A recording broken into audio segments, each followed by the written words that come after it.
El Virreinato de la Nueva España. El Virreinato de la Nueva España fue el nombre que la administración del Reino de España le dio a la región del continente americano en los territorios mexicanos y los estados de California, Nevada, Colorado, Utah, Nuevo México, Arizona, Texas, Oregon, Washington y gran parte de los estados de Idaho, Montana, Wyoming, Kansas, Oklahoma y Luisiana, así como la parte suroeste de la colonia británica en Canadá en el periodo en el que México era colonia de España, es decir, a comienzos del siglo XVI y principios del siglo XIX. Este nombre se lo puso Hernán Cortés a los territorios que conquistó tras la caída definitiva de México Tenochtitlan en manos de los españoles, por las semejanzas que encontró con el Reino de España, y esto referido a la combinación de climas, reflejándose en uno y otro caso los climas templados, áridos y fríos.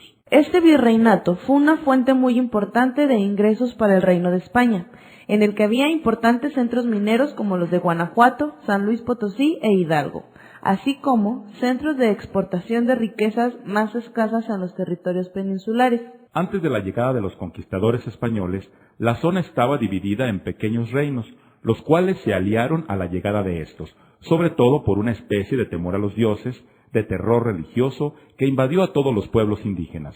Los españoles, a cambio, conservaron los pequeños estados independientes de indios, que aún hoy son la base de muchos estados mexicanos, con cultura propia y con una propia idiosincrasia, que se conserva perfectamente gracias, en parte, de la estrategia de conquista del Imperio de España. Al frente del virreinato se establecía un virrey, nombrado por el rey español, y en nombre del cual ejercía el poder. A lo largo del tiempo que duró el virreinato, hubo 63 virreyes, de los cuales el primero fue Antonio de Mendoza.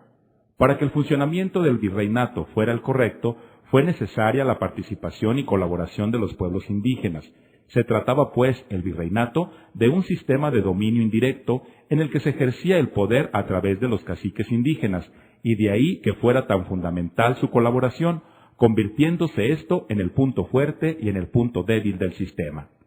Para controlar a los caciques indígenas se creó la figura del encomendero, que no eran más que los conquistadores que se instalaban en los territorios conquistados y se encargaban de cobrar tributos. Por cada uno de los antiguos señoríos indígenas se creó una encomienda. Los encomenderos tenían dos obligaciones principales: una, la de controlar a los pueblos indígenas, y dos, evangelizar a los indios, logrando mayores triunfos cuantos más indígenas evangelizaran. Es curioso, pero importante añadir, que la justificación legal y moral de la conquista durante aquel tiempo no eran los beneficios económicos que se obtenían, sino la difusión de la fe católica. Para lograr esto, era fundamental la adhesión a la fe católica del cacique principal, porque así el pueblo se adhería con mayor facilidad. La clave principal de esta evangelización forzosa fue la conversión de las familias indígenas de los ritos poligámicos a los ritos monogámicos.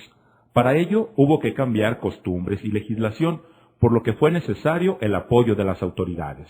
Esa misma red de intereses creados fue la que transformó los edificios de adoración de dioses indígenas en templos cristianos y conventos, que serían, al fin y al cabo, los encargados de propagar la fe católica.